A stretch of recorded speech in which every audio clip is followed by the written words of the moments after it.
Assalamualaikum warahmatullahi wabarakatuh. Halo semuanya, perkenalkan nama saya Dinda Prasy Puspita Maharani dengan NIM 2024-1030, kelas akuntansi 1 semester 1, Universitas Sains Al-Quran.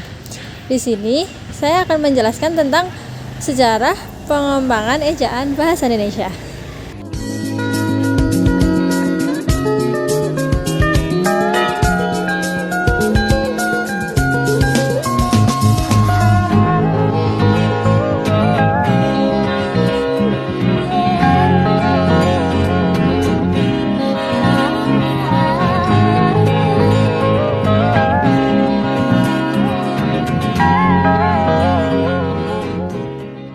Sejarah perkembangan ejaan bahasa Indonesia.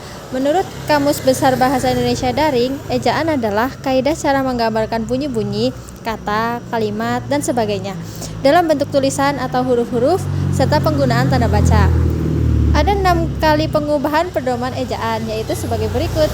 Yang pertama ada ejaan Van Ophuijsen. Ini merupakan pedoman resmi ejaan pertama yang diterbitkan pada tahun 1901. For your information, bahasa Indonesia waktu itu masih disebut sebagai bahasa Melayu.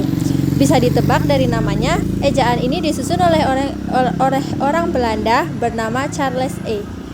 Van Ophuijsen dan dibantu oleh Engku Nawawi gelar Sultan Makmur dan Muhammad Taib Sultan Ibrahim. Yang kedua ada ejaan Suwandi.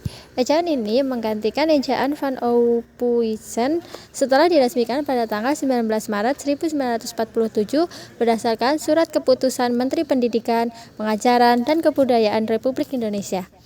Kenapa disebut ejaan Suwandi? Karena penyusunnya adalah Mr. Raden Suwandi yang waktu itu menjabat sebagai Menteri Pendidikan, Pengajaran, dan Kebudayaan. Pembaharuan dari ejaan Suwandi terletak dalam penggunaan diftong atau gabungan dua huruf vokal OE yang diganti huruf menjadi huruf U dan dihapuskannya tanda apostrof.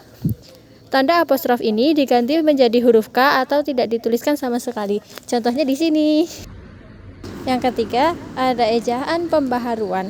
Melalui Kongres Bahasa Indonesia kedua di Medan tahun 1945, Profesor Muhammad Yamin menyarankan agar ejaan Suwandi disempurnakan.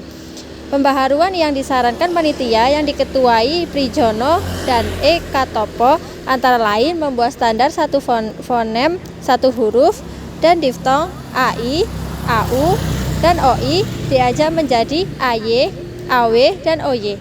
Selain itu, tanda hubung juga tidak digunakan dalam kata berulang yang memiliki makna tunggal seperti kupu-kupu dan alun-alun.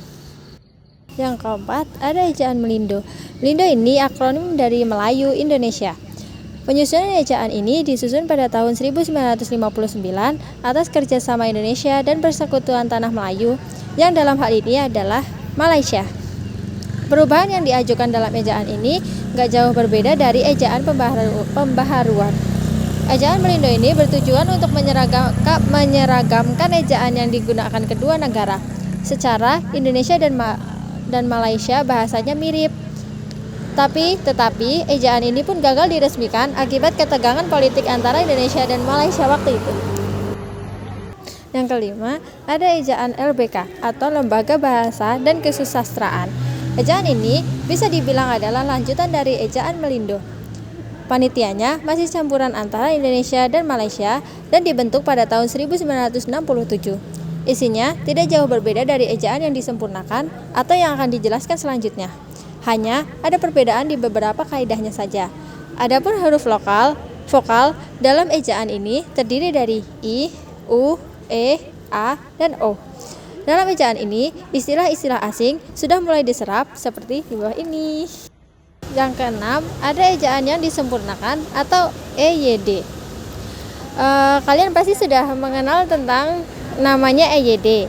Ejaan ini berlaku sejak tahun 1972 sampai 2015. Di antara deretan mantan ejaan di atas, EYD ini yang paling awet. Juga, ejaan ini mengatur secara lengkap tentang kaidah penulisan bahasa Indonesia, antara lain tentang unsur bahasa serapan, tanda baca, pemakaian kata, pelafalan huruf E, penggunaan huruf kapital, dan penggunaan cetak miring. Selain itu, huruf F, V, V, Q, X, dan Z yang kental dengan unsur bahasa asing resmi menjadi bagian bahasa Indonesia. Dan yang terakhir ada ejaan bahasa Indonesia atau ABI. Berdasarkan Peraturan Menteri Pendidikan dan Kebudayaan Republik Indonesia Nomor 50 Tahun 2015 tentang pedoman umum ejaan bahasa Indonesia. ABI pun resmi berlaku sebagai ejaan baru bahasa Indonesia. Katanya, latar belakang diresmikan ejaan baru ini adalah karena perkembangan pengetahuan, teknologi, dan seni, sehingga pemakaian bahasa Indonesia semakin luas.